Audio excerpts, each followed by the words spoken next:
Riding an electric scooter past 30 miles per hour with dual motors pulling you forward is an undeniable thrill. It turns a boring commute into an absolute blast. But getting that level of power reliably usually requires a serious investment.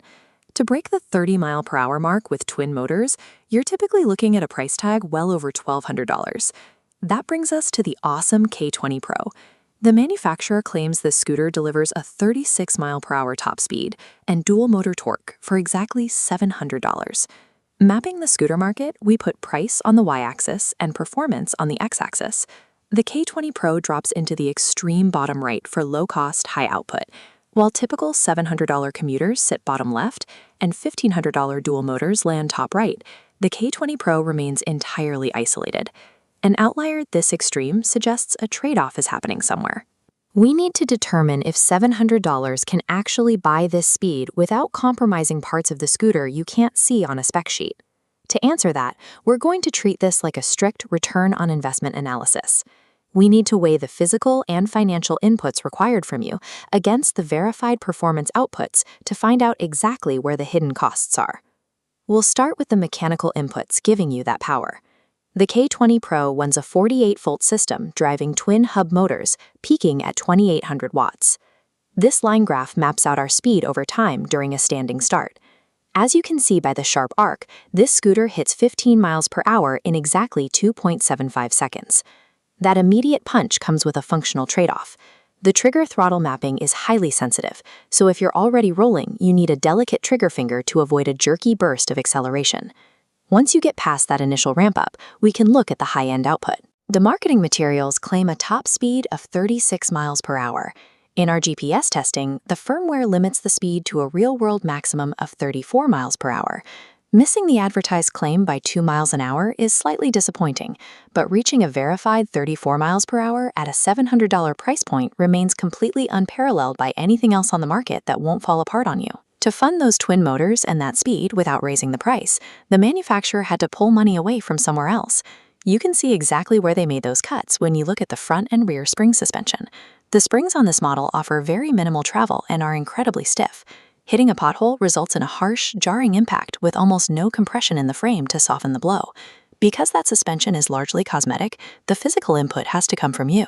You'll rely heavily on the 10-inch pneumatic tubeless tires and keeping your own knees bent to absorb the obstacles on your route.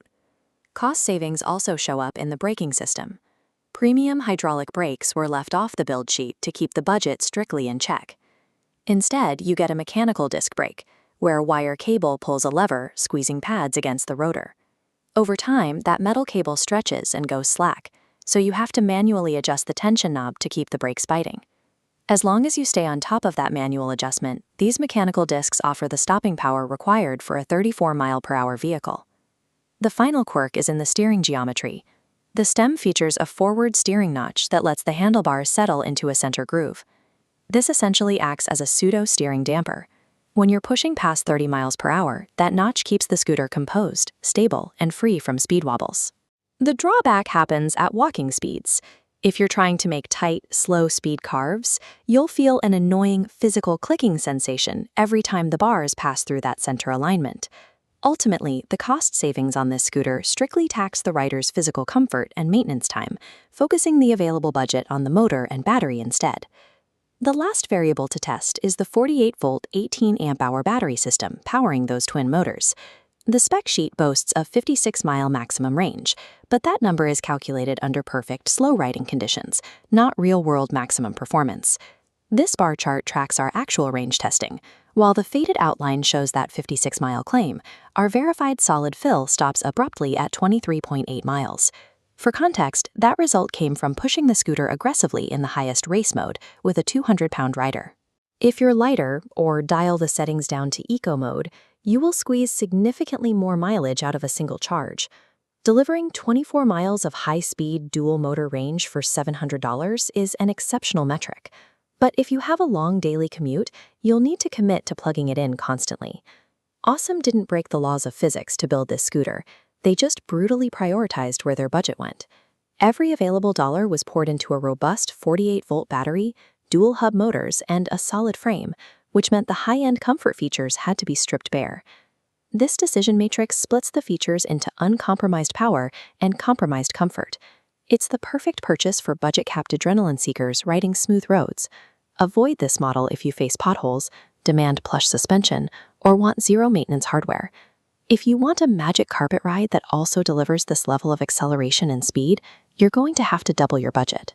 The K20 Pro proves you can buy elite speed on an entry-level budget as long as you are willing to let your knees do the work of the suspension.